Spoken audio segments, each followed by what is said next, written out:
We're going to move on to our next candidate. We're going to bring up Justin Woodson, running for State Representative, District 9. Aloha. Thank you, Amber. Thank you for allowing me to be here with you this evening. Thank you, Chamber of Commerce, for your endorsement and your continued relationship. I greatly appreciate it. I have three priorities, not necessarily one is greater than the other.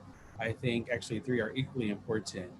I have the honor and privilege of chairing the Committee on Education in the House. And so a high priority for me and my community, as it's communicated to me, is in fact education. And specifically, we have some great teachers and great classrooms in Maui and across the state.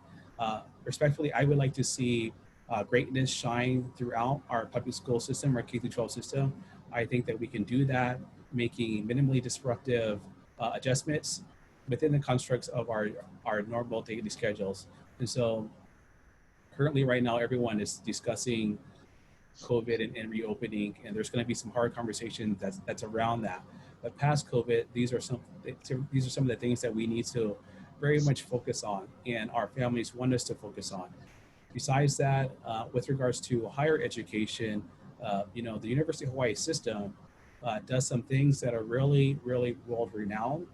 We have made some great strides as it relates to environmental protections and sustainable resources. We do a lot of great work in oceanography.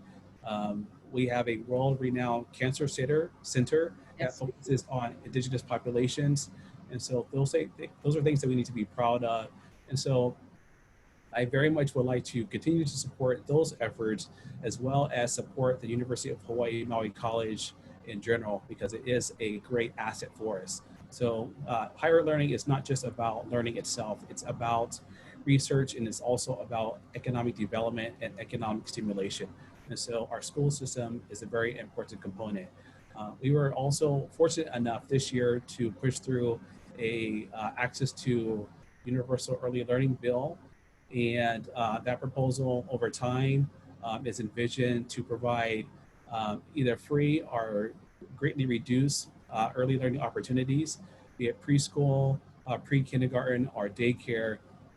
We want these high quality opportunities for our children because it helps not only our kids go into kindergarten ready to learn, but also it was identified as the second highest cost driver across the state, only second and dwarfed by, of course, as it was alluded to early, affordable housing.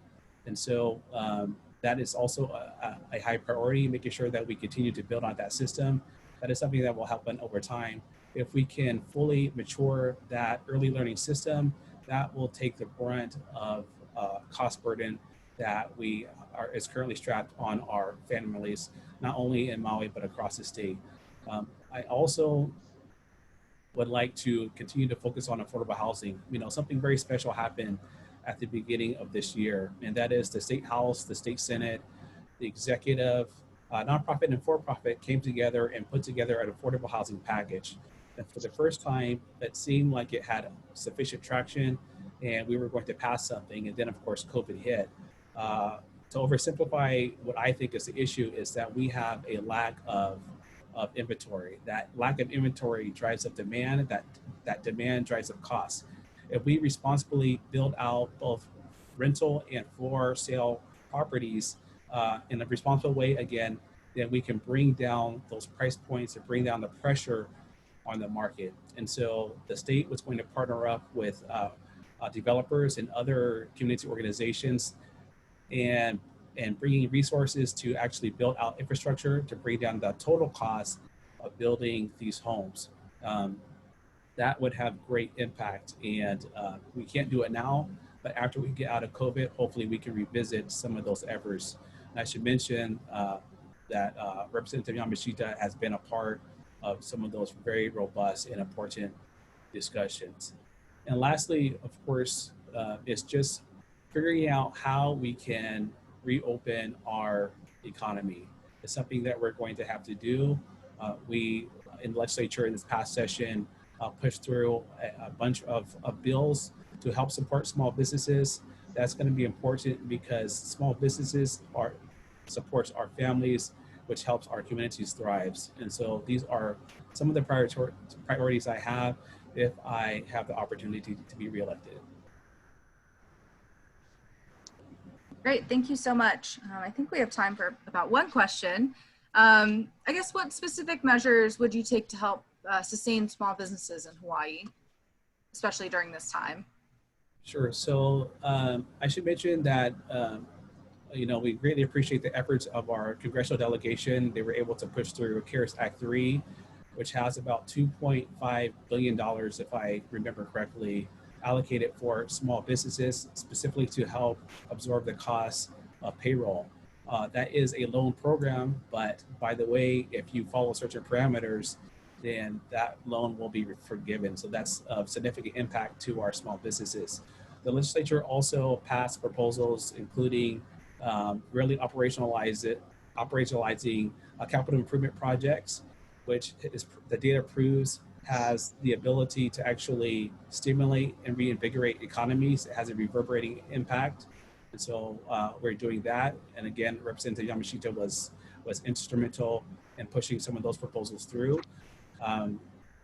Also, we passed a proposal that allocated about $56 million to help support small businesses. And within that package is everything from if you want to retool or retrain or re-educate so that you can enter into a new discipline in our industry, you're able to do that. This fund will cover that. If you are ready to go back to work and you need help connecting with a local small business, this proposal helps establish pathways for that. One of the things also that's important for us as a state, we identified is we do not want to be so dependent on the mainland as it relates to our COVID situation. Right. And so we're trying to really establish a robust manufacturing pathway and pipeline so that we can actually do some of that stuff here. And so there's $15 million for a manufacturing grant that will help businesses, small businesses that want to potentially diversify their portfolios, transition into manufacturing disinfectants or potentially PPE or other types of cleaning products that we need to get through this COVID period. And then you can transition into something thereafter. And so there are other ways in which we're trying to support small businesses. This is going to be hard work. It's going to take all of us working together. It's kind of all hands on deck moment. And I think that, if we do work together, we continue to push, that we'll be able to get through it. Thanks. Great, thank you so much. We really appreciate you being here and sharing all of your ideas and priorities with us.